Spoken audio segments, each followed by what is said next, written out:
Hello guys, नमस्ते। कैसे हैं आप लोग? तो गाइस आज हम जानेंगे पावर फैक्टर क्या होता है। तो गाइस ये हमारी पावर फैक्टर की डेफिनेशन होती है। Power factor is defined as the ratio of real power absorbed by load to the apparent power flowing in circuit. तो गाइस इसका मतलब ये होता है, ये हमारा रेशियो होता है जो रियल पावर होता है और जो हमारी अपरेंट पावर होती है। अब गाइस ये रियल पावर क्या होती है हमारी? तो गाइस रियल पावर क्या होती है? जो हमारा लोड यूज़ करता है, हमारी पावर मतलब लोड जो कंज्यूम करता है उसे हम कहते हैं रियल पावर। और जो अपरेंट पावर होती है हम उसे समझ सकते हैं, जैसे जो हमारी वेस्ट हो चुकी है पावर उसे हम कहते हैं अपरेंट पावर। तो गाइज ये हमारा रेशियो होता है रियल पावर और अपरेंट पावर का। तो गाइज रियल पावर जो होती है हम इसे किलोवाट में मेज़र करते हैं और जो अपरेंट पावर होती है उसे हम केवीए में मेज़र करते हैं। और गाइज एक बात आपको पता होनी चाहिए, जो हमारा पावर फैक्टर होता है ये खाली हमारा एसी के लिए एप्लीकेबल होता है, क्योंकि एसी में जो होता है हमारी वेवफॉर्म कुछ ऐसी होती है और डीसी में हमारा कांस्टेंट रहता है, तो उसे उसमें पावर फैक्टर एप्लीकेबल नहीं है, क्योंकि एसी में हमारा फ्रीक्वेंसी होती है। और गाइज पावर फैक्टर जो होता है हमारा, ये हमारा हमेशा 1 होना चाहिए। मतलब ये आइडियली हमारा 1 होना चाहिए, तभी हमारे सिस्टम में कोई लॉस वगैरह नहीं होते हैं और ये सिस्टम हमारा एफिशिएंट रहता है। तो गाइज जो हमारा पावर फैक्टर होता है ये हमारा कॉस थीटा से डिनोट होता है।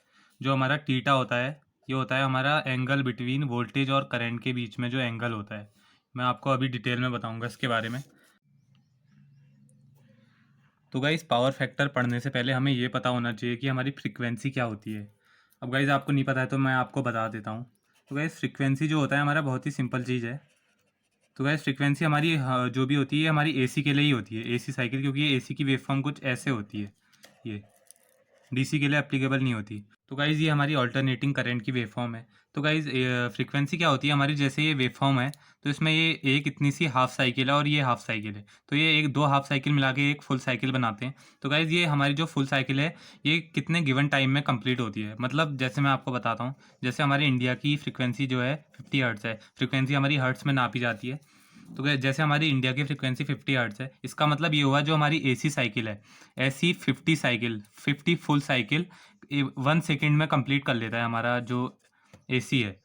जो ये हमारी ऐसे साइकिल हैं, तो जो वो हमारा इंडिया में है ये 50 साइकिल ऐसी फुल साइकिल हमारी 1 सेकेंड में कंप्लीट हो जाती हैं।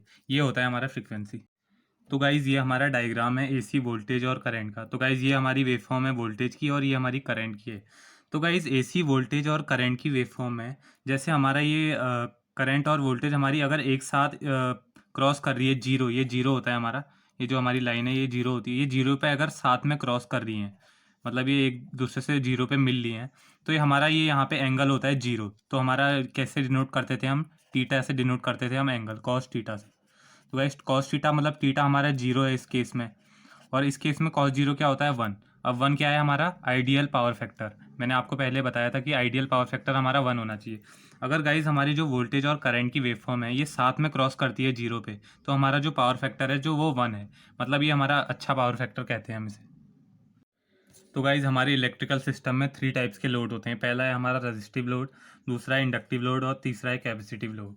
तो गाइज इन लोड के अकॉर्डिंग हमारा पावर फैक्टर भी डिफाइंड होता है। तो ये जो रेजिस्टिव लोड होता है हमारा, जैसे हो गया प्रेस, हो गया घर में हम जैसे प्रेस, बल्ब हो गया, हमारा हीटर हो गया, ये सब हमारे जो होते हैं हमारे रेजिस्टिव लोड होते हैं।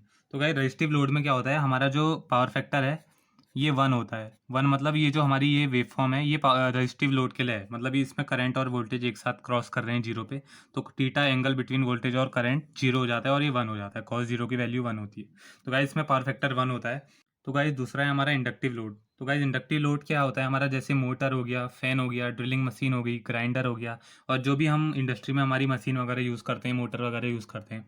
तो गाइस इंडक्टिव लोड नाम से ही हमें पता चल रहा है, इसमें जो हमारा इंडक्टिव लोड है इसमें कॉइल होता है, मतलब कॉइल होती है इसके अंदर। तो इंडक्टिव लोड में जो हमारी इंडक्टर की प्रॉपर्टी होती है वो ये होती है कि करंट को हमारा जो हमारा तुरंत चेंज नहीं होने देता, मतलब ये।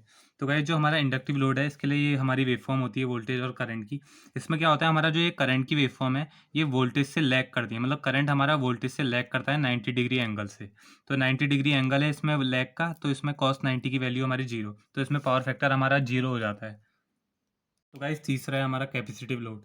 तो गाइस कैपेसिटिव लोड में क्या होता है, हमारा जो करंट है वो हमारा वोल्टेज से 90 डिग्री आगे चलता है, मतलब करंट लीड करता है हमारा वोल्टेज से 90 डिग्री। तो cos 90 की वैल्यू 0 होती है और पावर फैक्टर इसमें 0 होता है हमारा। तो गाइस कैपेसिटिव लोड जो लोड होता है हमारा, ये हमारा पावर फैक्टर इंप्रूव करने के काम भी आता है। हमारा जैसे कि इंडस्ट्री होती है उसमें हम यूज़ करते हैं कैपेसिटर वगैरह। तो वो क्या करता है, हमारा एपीएफसी पैनल देखा होगा आपने, automatic power factor correction panel. तो इसका काम होता है हमारा, इसमें कैपेसिटर लगा होता है। तो इसमें क्या होता है, कैपेसिटर जो होता है हमारा पावर फैक्टर होता है उसे इंप्रूव करता है, क्योंकि इंडस्ट्री में हमारे इंडक्टिव लोड होते हैं तो उससे करंट जो होता है हमारा लैग करता है वोल्टेज से। तो कैपेसिटिव लोड में आपने जैसे देख रहे हैं, तो इसमें क्या होता है, हमारा करंट लीड कर रहा है, तो उससे हम एपीएफसी पैनल यूज़ करके हम जो है हमारा पावर फैक्टर इंप्रूव कर सकते हैं।